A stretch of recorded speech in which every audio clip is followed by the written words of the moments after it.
Assalamualaikum warahmatullahi wabarakatuh. Baik, saudara-saudara pecinta teori ekonomi makro, hari ini kita akan membahas materi tentang elastisitas permintaan. Kita telah mengetahui kalau harga suatu barang naik, maka permintaan akan turun ya. Nah, kalau harga barang turun, maka permintaan naik. Nah, kemudian berapa persen kenaikannya, apakah besar atau kecil, inilah yang disebut dengan elastisitas. Nah, maka secara lebih lugas, elastisitas permintaan itu adalah besarnya persentase perubahan permintaan terhadap suatu barang akibat perubahan harga dari barang tersebut. Kalau perubahan harga barang tersebut diikuti oleh perubahan permintaan yang lebih besar, ini dikenal dengan terjadinya elastis. Tapi kalau perubahan harga itu diikuti oleh perubahan permintaan yang lebih kecil, ini disebut inelastis. Oleh karena itu, maka elastisitas ini dapat kita bagi atas 5 bahagian.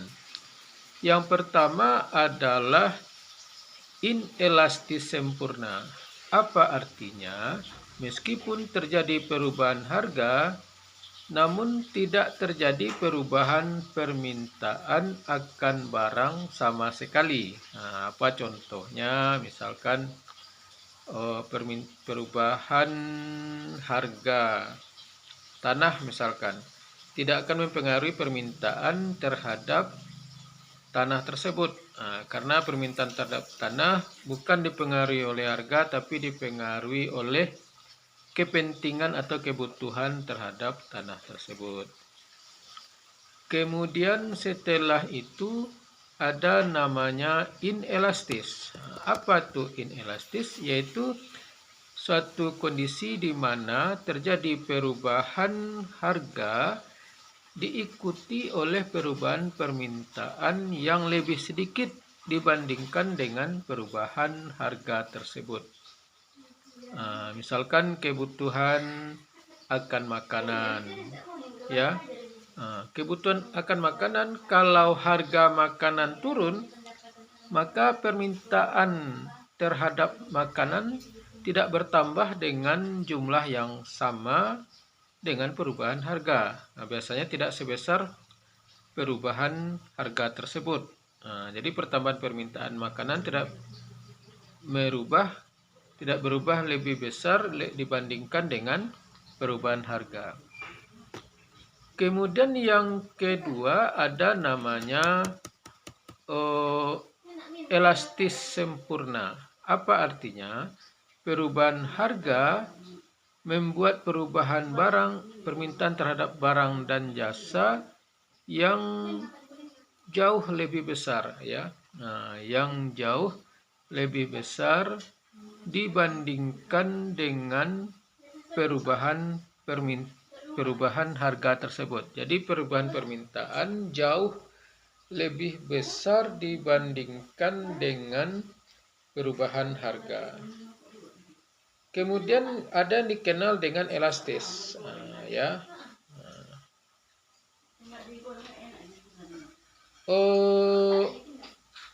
Permintaan yang elastis itu adalah permintaan di mana kalau terjadi perubahan harga diikuti dengan perubahan permintaan yang jauh lebih besar.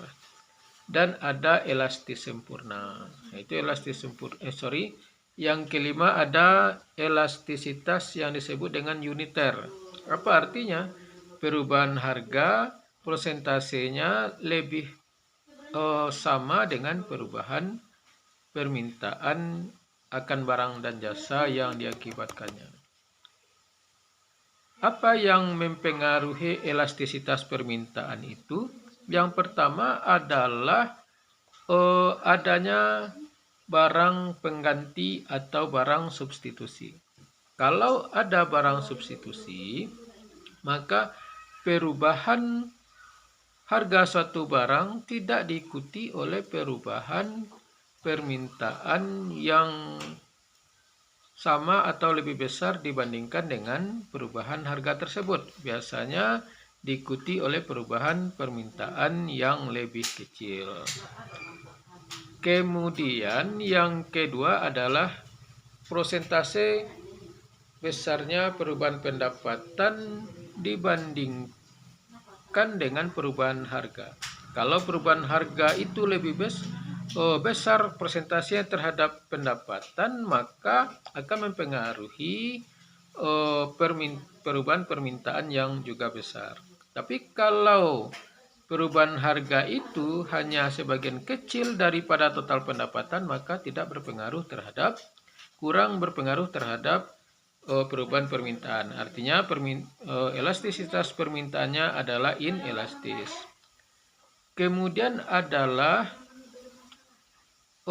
kebutuhan dibandingkan dengan produk mewah. Artinya barang yang dibeli itu apakah barang kebutuhan atau barang keinginan. Nah, orang meminta barang itu karena kebutuhan atau keinginan.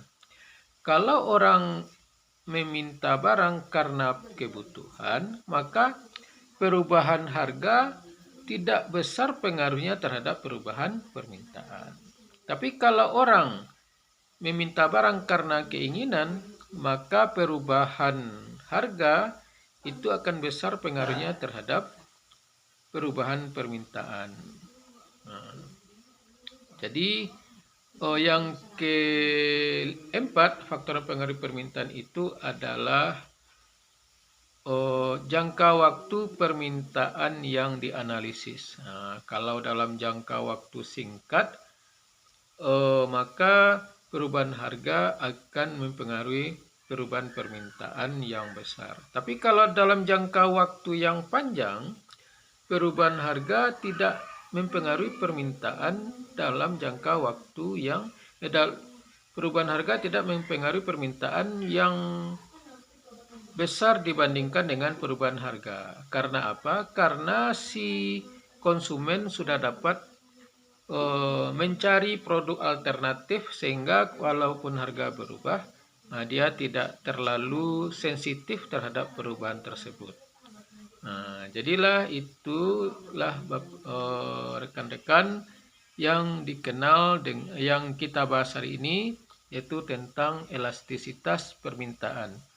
Semoga bermanfaat bagi kita semua dan menjadi amal ibadah bagi kita semua. Kita tutup. Wassalamualaikum warahmatullahi wabarakatuh.